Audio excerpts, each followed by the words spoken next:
Assalamualaikum warahmatullahi wabarakatuh. Halo semuanya, selamat pagi, selamat siang, selamat sore, dan selamat malam untuk anak-anakku yang soleh dan solehah, beserta ayah dan bunda yang sedang mendampingi. Kali ini kita akan belajar tentang pendidikan agama Islam dan budi pekerti di sekolah dasar. Tapi sebelumnya, bagi yang belum sholat, silahkan sholat terlebih dahulu, sehingga tayangan ini tidak melalaikan kita dari kewajiban kita kepada Allah Subhanahu wa Ta'ala. Selamat menyaksikan. A'udzu billahi minasy syaithanir rajim. Bismillahirrahmanirrahim.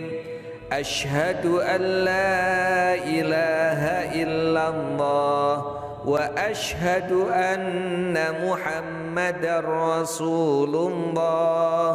Raditu billahi rabba wa bil islami dina wa bi Muhammadin nabiyyan wa rasula. Rabbi zidni ilma warzuqni fahma. Amin ya rabbal alamin. Assalamualaikum warahmatullahi wabarakatuh. Anak-anakku yang soleh dan solehah, beserta ayah dan bunda yang selalu setia mendampingi putra-putrinya. Jumpa lagi bersama Pak Nurin, masih di pelajaran ke-1. Mari belajar Al-Quran Surah At-Tin. Sebelumnya kita sudah belajar cara membaca Surah At-Tin, menghafalkannya. Kemudian nanti kita akan lanjutkan kembali, kita akan belajar Surah At-Tin. Mudah-mudahan kalian semua diberikan kesehatan oleh Allah Subhanahu wa Ta'ala. Mari kita belajar bersama, tapi sebelumnya klik tombol like, subscribe, dan bagikan channel ini kepada teman-teman yang lainnya supaya teman yang lainnya bisa belajar bersama seperti kalian. Kita akan belajar tentang makna kandungan surah At-Tin. Bacalah Al-Quran surah At-Tin dan artinya seperti berikut ini. Nah, kemarin kita sudah belajar ya, membaca surah At-Tin. Dan sekarang kita tambah dengan artinya. Kita baca bersama-sama dari basmalah. 1, 2. Bismillahirrahmanirrahim. Artinya, dengan nama Allah yang Maha Pengasih lagi Maha Penyayang. Wattini wazzaitun. Demi buah tin dan buah zaitun. Wattini ini artinya buah tin, zaitun buah zaitun. Waturi sinin, dan demi gunung Sinai. Kemudian ayat selanjutnya, ayat ketiga. Wa hadzal baladil amin, dan demi negeri yang aman ini. Laqad khalaqnal insana fi ahsani taqwim. Sesungguhnya kami telah menciptakan manusia dalam bentuk yang sebaik-baiknya. Kami di sini adalah Allah Subhanahu wa Ta'ala. Telah menciptakan manusia dalam bentuk yang sebaik-baiknya. Summa radadnahu asfala safilin. Kemudian kami mengembalikannya ke tingkat yang serendah-rendahnya. Ayat yang ke-6. Illalladzina amanu wa 'amilus shalihati falahum ajrun ghairu mamnun. Kecuali orang-orang yang beriman dan mengerjakan amal soleh, maka baginya pahala yang tiada putus-putusnya. Fama yukadzibuka ba'du biddin. Maka apakah yang membuatmu mendustakan hari pembalasan sesudah itu? Alaisallahu biahkamil hakimin. bukankah Allah Subhanahu wa Ta'ala adalah hakim yang paling adil? Shadaqallahul azim. Maha benar Allah yang maha agung. Nah, anak-anakku tadi telah membaca ya surah At-Tin beserta artinya dari ayat 1 sampai dengan ayat yang ke-8. Mengapa dinamakan surah At-Tin? Mengapa? Surah ini dinamakan At-Tin diambil dari kata At-Tin yang terdapat pada ayat pertama yang artinya buah tin. Surah At-Tin adalah surah ke-95 dalam Al-Quran. Kalau dibuka Al-Quran, urutan Al-Quran itu dari depan sampai belakang ini urutannya yang ke-95.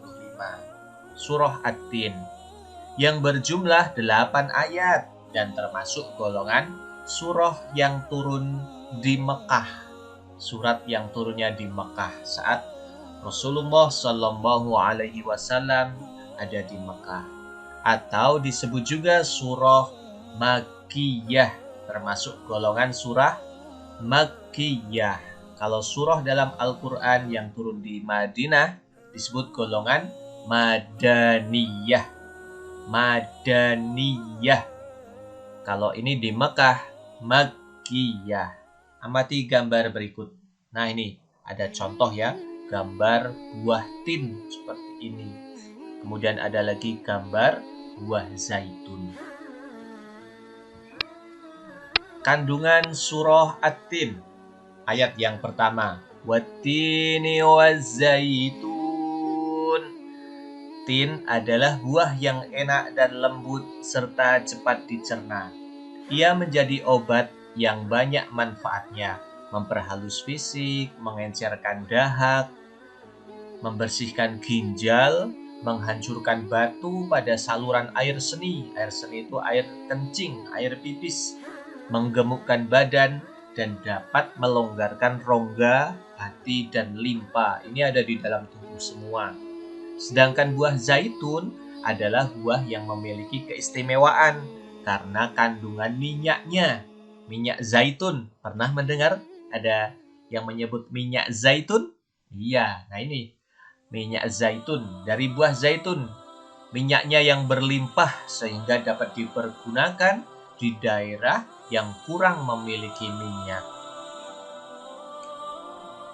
Kemudian ayat yang kedua, Waturi Sinin, demi gunung Sinai. Apa gunung Sinai? Gunung Sinai terletak di semenanjung Sinai, lintasan antara tanah Mesir ke Israel, Arab, dan Mesopotamia.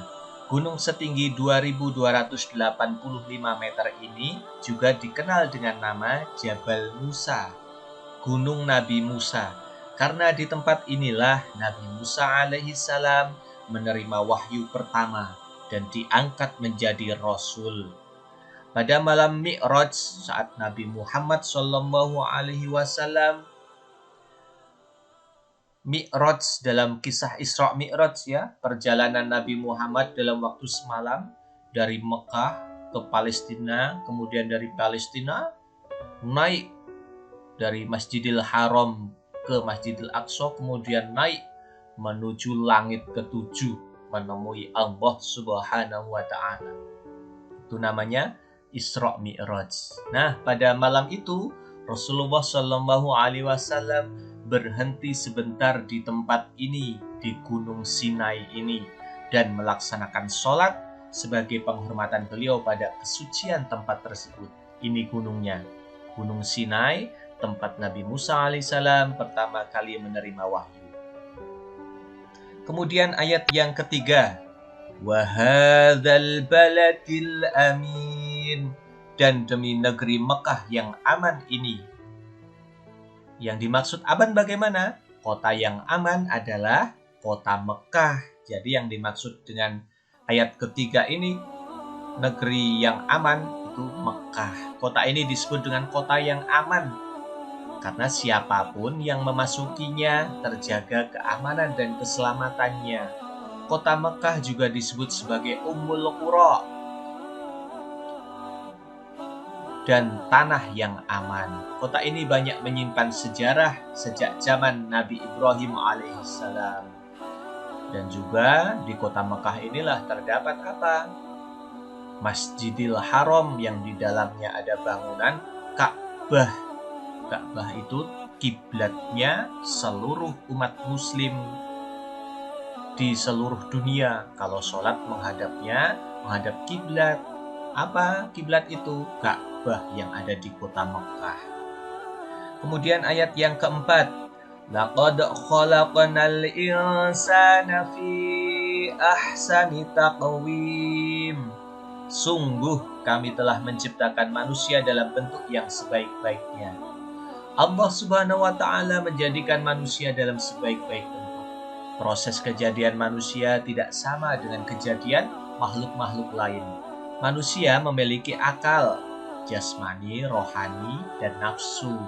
Nafsu pengen makan, pengen minum, pengen tidur, ya. Anggota tubuh manusia serasi dan seimbang sehingga tampak indah, cantik, dan memudahkan untuk melakukan kegiatan. Sedangkan hewan hanya memiliki jasmani dan nafsu saja, tidak punya akal. Makanya tidak ada hewan pakai baju, pakai celana, pakai topi, pakai kacamata, memakai sendiri ya. Kalau dipakai kan bisa. Tapi kalau memakai sendiri tidak ada. Tidak ada hewan yang sekolah. Manusia harus mampu menjaga keseimbangan yang dimilikinya agar supaya menjadi mulia. Apabila manusia mengutamakan nafsunya, maka ia turun derajatnya seperti hewan. Selain rohani, manusia dibekali dengan akal pikiran agar supaya dapat membedakan yang baik dan yang buruk. Itulah manusia. Kemudian ayat yang kelima, summa radadnahu asfala safilin. Kemudian kami kembalikan dia ke tempat yang serendah-rendahnya. Allah Subhanahu wa taala mengingatkan manusia, sekalipun mereka sempurna, tetapi dapat turun derajatnya menjadi hina, tercela karena pengetahuan, sikap dan perilakunya apabila telah keluar dari aturan yang telah ditetapkan oleh Allah Subhanahu wa taala melalui rasul-rasulnya. Nah, ini contoh kelebihan manusia dari makhluk yang lain, dari sifat dan perilaku dan penjelasannya. Dalam bertutur kata, manusia bagaimana? Bertutur kata lembut dan santun kepada orang tua, guru, teman, dan tetangga. Dalam berpakaian, menutupi aurat. Bagaimana aurat itu?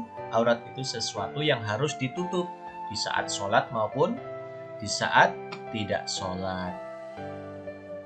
Dan memilih model dan warna yang serasi dan disenanginya. Dari segi makan dan minum, manusia mengonsumsi makanan dan minuman halal dan bergizi sesuai dengan selera. Dalam bergaul sesama teman, berkumpul dan bersilaturahim sesama teman dengan baik dan tidak menyakiti. Menggunakan anggota tubuhnya, manusia bagaimana? Manusia menggunakan anggota tubuhnya sesuai fungsinya terhadap hal-hal yang dibolehkan agama. Tangan misalnya untuk makan, untuk minum, untuk mengambil barang yang bagus-bagus, memakai tangan kanan. Digunakan untuk sesuatu yang kotor-kotor, memakai tangan kiri. Nah, ini digunakan dengan sesuai fungsinya. Kemudian ayat yang ke-6, illalladzina amanu wa 'amilus shalihati falahum ajrun ghairu mamnun. Kecuali orang-orang yang beriman dan mengerjakan kebajikan, maka mereka akan mendapat pahala yang tidak ada putus-putusnya.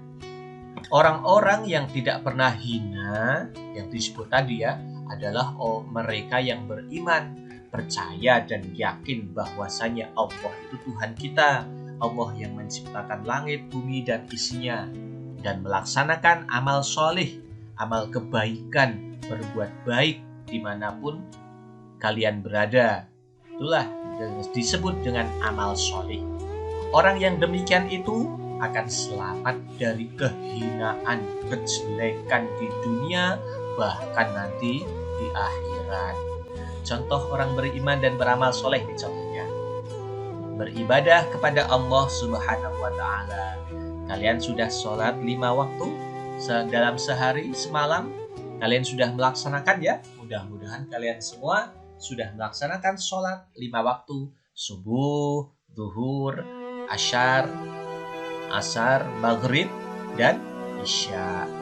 Kemudian gemar bersedekah. Bila kita mempunyai harta berlebih, mempunyai uang berlebih, mempunyai harta berlebih, kita berikan kepada orang yang lebih berhak. Misalnya ada pengemis, ada tetangga kita yang kekurangan, ada teman kita yang tidak punya. Kita sedekahkan harta kita semampu kita. Kemudian yang selanjutnya, contoh beramal soleh, ikhlas menolong. Ada gambar ya, ada teman yang jatuh dari sepeda mungkin karena rantainya copot atau jatuh sehingga sampai bannya seperti ini ya, sampai hampir copot ini. Nah, ini ditolong. Ikhlas menolong. Bagaimana ikhlas menolong? Tanpa pamrih, tidak mengharapkan imbalan, tidak mengharapkan dibayar. Ini contoh orang beriman dan beramal soleh, amal kebaikan. Ayat yang ke-7. Fama yukadzibuka ba'du biddin. Maka apa yang menyebabkan mereka mendustakanmu tentang hari pembalasan setelah adanya keterangan-keterangan itu? Nah ini, pada hari kiamat nanti, hari kiamat itu hari di mana hancurnya alam dunia seisinya. Semuanya akan mati, semuanya akan hancur binasa. Yang kekal abadi hanya Allah Subhanahu wa Ta'ala. Ada hari namanya hari pembalasan terhadap perbuatan manusia yang baik dan yang buruk. Yaumul Jaza. Manusia seharusnya tidak meragukan adanya hari pembalasan itu. Kalau kita beriman pada Allah, kita yakin bahwasanya suatu saat nanti di akhirat ada yang namanya hari pembalasan. Karena Allah Subhanahu wa Ta'ala sudah menunjukkan bukti-buktinya. Allah Subhanahu wa Ta'ala memberikan akal kepada manusia untuk berpikir tentang ciptaannya dan hati untuk merasakan iman. Pertanyaan Allah Subhanahu wa Ta'ala itu untuk mengingatkan adanya hari kiamat agar manusia tidak lupa dan lalai sehingga terjerumus dalam dosa dan kehinaan. Na'udzubillahi min dzalik. Kemudian ayat terakhir, ayat yang ke-8. Alaisallahu biahkamil hakimin. Bukankah Allah hakim yang paling adil? Apa kandungan ayat dari ayat ke-8 tadi? Allah Subhanahu wa Ta'ala adalah yang maha mengetahui, sebagus-bagus pencipta dan pengatur segala urusan. Allah Subhanahu wa Ta'ala yang memberi keputusan atas segala persoalan. Tiada perbuatan walau sekecil atom, sekecil gandum sekalipun, sekecil debu sekalipun yang dapat terlepas dari pengadilan Allah. Pengadilan Allah Subhanahu wa Ta'ala adalah sebaik-baik pembuat keputusan. Karena Allah Al-Adil, Allah Maha Adil. Allah Subhanahu wa Ta'ala Maha Pengasih kepada hambanya. Ia senantiasa mengingatkan agar manusia tidak lupa diri. Jika ternyata manusia masih melakukan dosa, maka karena keadilannya, manusia akan menanggung akibat dan pembalasan atas dosanya itu. Allah Subhanahu wa Ta'ala juga telah menyiapkan kenikmatan bagi orang yang menjalankan syariatnya. Apa kenikmatannya? Yaitu dimasukkan ke dalam surga dan bertemu dengan Allah Subhanahu wa Ta'ala. Nah, tadi kita sudah belajar tentang kandungan surah At-Tin ya, dari ayat yang pertama sampai dengan ayat yang terakhir. ayat 1 sampai dengan ayat yang ke-8. Di sini Pak Nurin ada rangkumannya. Yang pertama, surah At-Tin terdapat dalam urutan ke-95 dalam Al-Quran. Surah ini terdiri atas 8 ayat. Diturunkan di mana?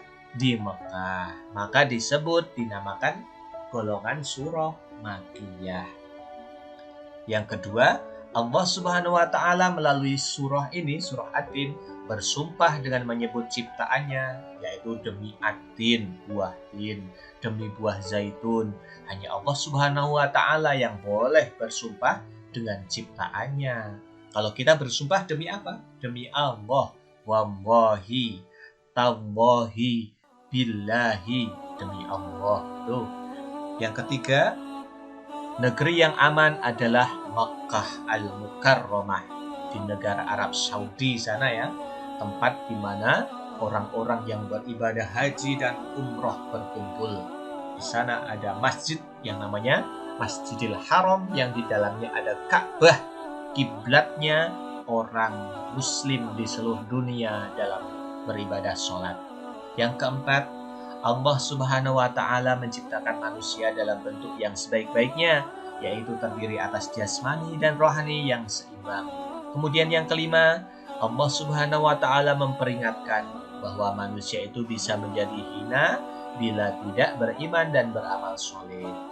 Yang keenam, manusia menjadi mulia di sisi Allah Subhanahu wa Ta'ala bila beriman, bila percaya dan yakin kepada Allah dan beramal soleh, berbuat kebaikan. Yang ketujuh, walaupun Allah Subhanahu wa Ta'ala telah menunjukkan bukti-bukti kebenaran hari pembalasan, namun di antara manusia masih ada yang mendustakannya. Allah Subhanahu wa Ta'ala Maha Adil dan bijaksana terhadap manusia dan makhluk lainnya. Jadi karena Maha Adil, keputusan Allah pasti benar. Tidak ada keputusan Allah yang tidak benar, karena Allah Al-Adil, Allah Maha Adil. Demikian anak-anakku yang soleh dan solehah kelas 5 sekolah dasar. Pada pertemuan kali ini kita cukupkan terlebih dahulu. Mudah-mudahan bermanfaat bagi kalian. Tetap semangat untuk belajar, semangat untuk beribadah, terutama untuk melaksanakan sholat 5 waktu. Demikian ya, kita cukupkan. Wassalamualaikum warahmatullahi wabarakatuh. Subhanaka Allahumma wa bihamdika asyhadu an la ilaha illa anta astaghfiruka wa atubu ilaik.